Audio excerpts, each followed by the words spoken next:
Барлықтарыңызға сәлем достар, сіздермен бірге мен Нұрлан. Бүгінгі видеода біз сіздермен укулеле мен Қазыбек Құрайыштың «Бақытыңды табасың» әнін үйренетін боламыз. Ең алдымен бізге бұл музыкаға керекті аккордтармен танысып қояйық. Бізге ең алдымен 4 аккордты үйрену қажет болады. Ол AM, B7 және де EM, сосын C деген аккордтар. Ең бірінші бізде AM аккорды, ол бізде екінші ладтың 4-ші струнасы ұсталады. Бізде осындай звук пайда болады.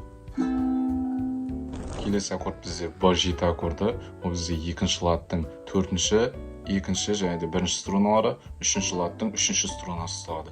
Бізде осындай звук пайда болады. Үшінші аккорд бізде EM аккорды. EM аккорды бізде 2-ші ладтың 1-ші струнасы, 3-ші ладтың 2-ші струнасы, 4-ші ладтың 3-ші струнасы ұсталады. Бізде осындай звук пайда болады.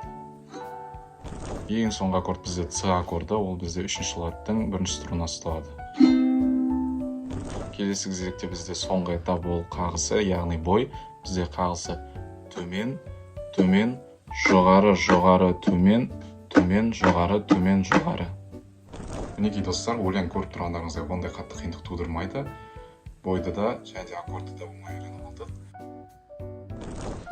Бізде ең алдымен AM аккорды былай басталады. Бізде жаңа айтып кеткендей AM, B7, EM, C. Дәл реттілігі бізде дәл осылай келеді. Өлеңнің басын бастайтын боламыз. Бірінші AM. Екенсің қазір қайда білмедім дейміз да, сосын B7 ойнайтын боламыз. Бізде B7 осылай. Сосын есімде сенің тек бір күлгенің. Сосын EM-ді орындайтын боламыз.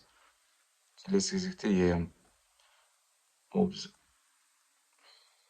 Сосын таныс менің танысым дейміз да, C-ны орындайтын боламыз. Жақыным менен алысым деп кете беретін боламыз. Ал бізде қайырмасы былай болады. Бақытымды табасың дейміз да, B7 жүрегімнің жарасын әлі де дейміз да, EM емдеп аласың дейміз да, сосын әлі емдеп аласың. Осылайша біздің музыкамыздың аккорд қағыстары реттілігі осылай болады. Мінекей достар, біздің укулеледегі разборымыз аяқталды. Сіздерге осы видео ұнаса лайктарыңызды басып, менің арнама тіркеліп кетіңіздер.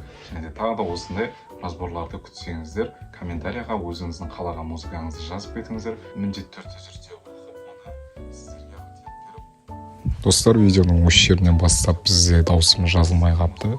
Яғни бұл жерде сіздерге қанша күн неге жоқ болып кеткенімді бәрін хабарлағаным түгінмін. Келесі видеода оны да түсіндіріп кетемін. Ендеше қош, сау болыңыздар.